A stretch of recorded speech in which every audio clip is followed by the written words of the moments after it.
Hi guys, good morning. Pakatapos ko lang mag-shower. And may pasok ako today, so get ready with me. So after using this sa face ko, toner naman ang next. I'm applying toner na guys sa skin ko.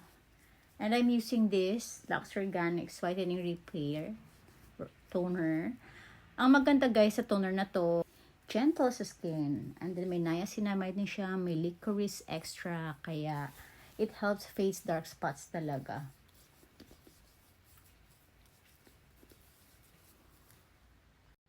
Nag-apply na ako ng vitamin C serum sa skin ko. Ito yung ginamit ko guys.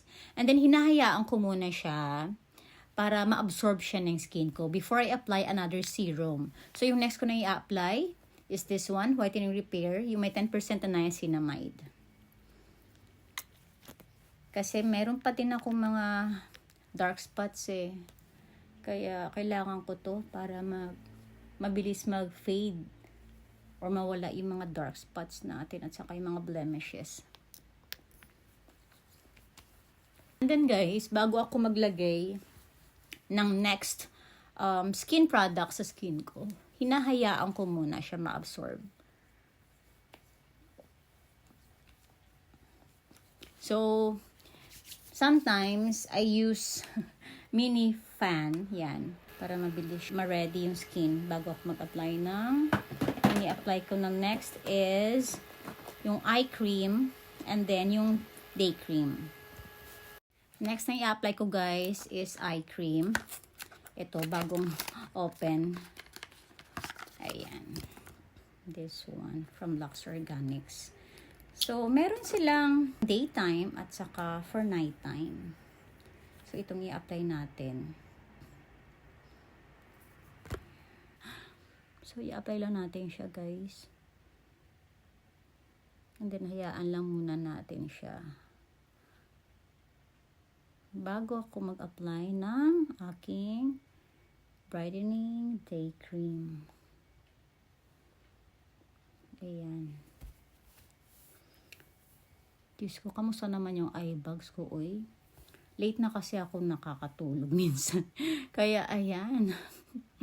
Eye bags pa more. And then, once na ready na yung aking skin, i-apply ko na yung aking brightening day cream. Ito yung ginagamit ko. Ayan, guys. I just apply it evenly sa aking skin. Hindi na nga ako guys nag-a-apply ng sunscreen. Kasi may ano na to siya, may SPF 30. Ayan o. Teka lang, pakita ko sa inyo. Ayan siya dito siya. SPF 30. Ayan. So, eto na. After this one, yung baby powder at saka yung Dr. Sensitive na pressed powder. And then guys, body lotion, syempre, lalo na ngayon na maginaw na, kailangan moisturize yung ating skin. Pag malamig kasi, di ba nagda-dry yung ating skin, kaya dapat talaga day and night nagdo-lotion tayo. Habang hinahayaan ko muna yung aking day cream sa face ko guys, magbo-blower muna ako ng aking hair bago ako mag-apply ng face powder. And yung ginagamit ko guys is cold. Hindi talaga ako gumagamit ng hot pag nagbo-blower ako guys. Kasi feeling ko parang nakakasira siya ng hair. Kaya yun, lagi talagang cold. And then guys, nag-a-apply ako ng konting baby powder lang. Nasanay na kasi ako na kahit may pressed powder akong ginagamit, nag-a-apply talaga ako ng baby powder. Parang feeling ko mas gentle kasi sa skin yung baby powder at sure ako na hindi talaga ako mangangati at magkaroon ng mga allergies. Kasi nga guys, napaka-sensitive ng skin ko. And then, pressed powder na tayo. Ito yung ginagamit ko, yung Dr. Sensitive. Ang ganda rin nito guys sa skin. Napaka-gentle din.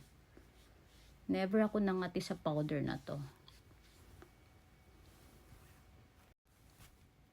And then, brush ko lang yung aking eyebrows, guys. Hindi naman ako naglalagay ng eyebrow pencil kasi makapal na yung kilay ko. Para neat lang siya tingnan at saka para matanggal yung residue ng powder, 'di ba? Kasi parang namumuti siya.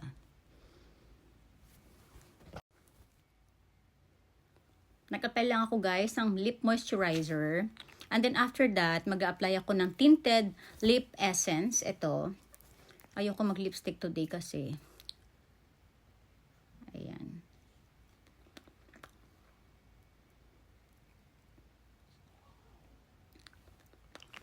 Ganyan lang guys yung aking look.